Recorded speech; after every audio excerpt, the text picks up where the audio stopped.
22 June 2025 হঠাৎ করে America B2 bomber দিয়ে ইরানের 3টি পারমাণবিক কেন্দ্রস্থলে আক্রমণ করে বসে এবং সেগুলোকে ধ্বংস করার চেষ্টা করে। আর ইরান চুপচাপ করে এইসব দেখছিল, কারণ ইরান এগুলোর প্রতিরোধ করলেও অতটা ক্ষতি করতে পারেনি আমেরিকার, এবং আমেরিকাতে আক্রমণ করতে পারেনি। কারণ আমেরিকাতে আক্রমণ করতে গেলে ইরানের 12,000 কিলোমিটার রেঞ্জওয়ালা ভয়ঙ্কর একটি মিসাইলের প্রয়োজন হবে। আর ইরানের কাছে যে মিসাইলটি রয়েছে সেই মিসাইলটি 2000 থেকে 2500 কিলোমিটার দূরে গিয়ে শত্রুকে আক্রমণ করতে পারে। কিন্তু ইরানের নিজের দেশে টেকনোলজি দুর্বল থাকলে কি হবে? যেখানে চীনের মতো তার বন্ধু আছে সেখানে তার চিন্তা আর কি।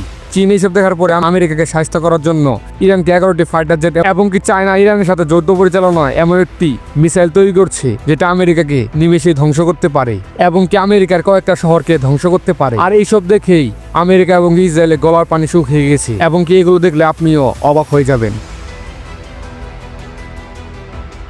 হোয়াইট এম্পায়ার বি আমেরিকা তার ফাইটার জেটগুলো নিয়ে অনেক গর্ব করতো এবং বিশ্বের সামনে দাদাগিরি দেখাতো যে সবথেকে ভয়ঙ্কর ফাইটার জেটগুলো তাদের কাছে রয়েছে। আর আপনাকে এটা মানতে হবে যে আমেরিকার 5th জেনারেশন ফাইটার জেটগুলো ছিল বিশ্বের সবথেকে ভয়ঙ্কর ফাইটার জেটগুলোর মধ্যে একটি।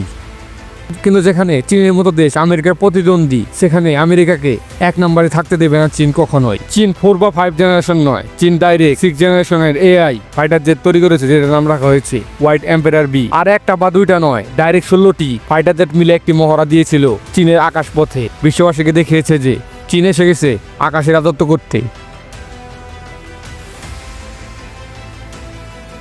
চীনের এই 6 জেনারেশন ফাইটার জেটগুলোর ভিতরে রয়েছে সনিক স্টিল প্রযুক্তি, যে কারণে এটাকে শত্রুপক্ষের কোনো রাডারই ধরতে পারবে না। আর আপনি জেনে অবাক হবেন যে পৃথিবীর সবথেকে ভয়ঙ্কর রাডার যেটি আমেরিকাতে রয়েছে এই ফাইটার জেটগুলোকে ধরতে পারবে না। হোয়াইট এম্পায়ার বি এর যেরকম গতি এবং যেরকম ভাবে সে শত্রুপক্ষকে ধ্বংস করতে পারে তার সব ক্ষমতা দেখে বিশ্ববাসী তো অবাক হয়েছে, এবং তার ভিতরের অস্ত্র বহন করার ক্ষমতা দেখে আরো অবাক হয়েছে আমেরিকা। কারণ এই ফাইটার জেটটি আমেরিকার সব থেকে ভয়ঙ্কর হাইপারসনিক মিসাইলকেও হার মানাবে, কারণ এই ফাইটার জেটটি একসাথে শত্রুপক্ষের ফাইটার জেট, যুদ্ধ হেলিকপ্টার, এয়ার ডিফেন্স সিস্টেম এবং ক্যারিয়ার ক্রাফট গুলোকে ধ্বংস করতে পারে।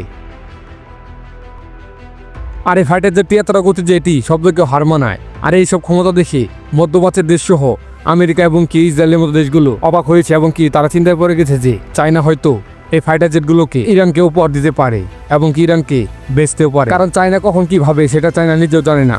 আর অবাক করার বিষয় হলো যে আমেরিকা শত নিষেধাজ্ঞার পরেও চীন ইরানের সাথে গোপনে অনেক বন্ধুত্ব তৈরি করছে এবং তারা এক নতুন প্রজেক্ট শুরু করেছে। আমেরিকার সব থেকে ভয়ঙ্কর বোমাগুলোর মধ্যে একটি হলো বাংকার ডাস্টার, যেটি ফাইটার জেট থেকে ছোড়ার পরে কোনো সাধারণ এয়ার ডিফেন্স সিস্টেম এটাকে ঠেকাতে পারে না। কারণ এটাকে এমন ভাবে বানানো হয়েছে যে এটির উপরে কাঠামোটি স্টিল এবং অ্যালুমিনিয়াম দিয়ে কঠিন তরল দিয়ে বানানো হয়েছে, যে কারণে এটাকে ছড়ার পরে ধীরে ধীরে মাটিতে পড়ে এবং এটাকে ঠেকানো অসম্ভব হয়ে যায় ইরানের কাছে। আর ঠিক এই বোমাটি ধ্বংস করার জন্য ইরানকে চায়না এমন কিছু দিতে চলেছে যেটি দেখে আমেরিকা অবাক হয়ে গেছে। চীন ভালো করে জানতো যে বাংকার ডাস্টার বোমাগুলো সামনের অংশ অনেকটা মজবুত এবং শক্তিশালী হয়ে থাকে, কিন্তু পেছনের অংশে যে তাদের পাখা রয়েছে সেখানে সেই বোমাগুলো দুর্বলতা রয়েছে। তাই তারা ঠিক করে যে এমন কিছু ফাইটার জেট বোমা তৈরি করবে যেগুলো সেখানে 2টা মারলেই সেই বোমাগুলো ধ্বংস হয়ে যাবে। আর চীন তাই করে। চীন এই বোমাগুলোকে ধ্বংস করার জন্য এমন একটি মিসাইল তৈরি করে যেটি মিনিটে কয়েক শত মিসাইল ছুটতে পারে। আর সেই মিসাইলগুলো একের পর এক এই বাংকার ডাস্টার বোমাগুলোর ওপরে গিয়ে আসতে পড়বে এবং সেগুলোকে ধ্বংস করবে।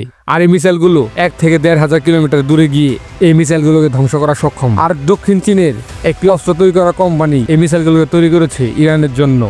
এখন শুধু আমাদেরকে দেখার বিষয় যে চীন কি সত্যি ইরানকে এইসব টেকনোলজি দেবে তাদেরকে রক্ষা করার জন্য, নাকি এসব বানিয়েছে তারা নিজের জন্য। বড় বড় গোয়েন্দা সংস্থারা তো বলছে এগুলো হয়তো বানানো হয়েছে ইরানের জন্য। এখন আমাদের শুধু দেখার বিষয় এবং ধৈর্য করার বিষয় যে ভবিষ্যতে কি ঘটবে। এতে আপনার কি মতামত সেটি কমেন্টে জানান।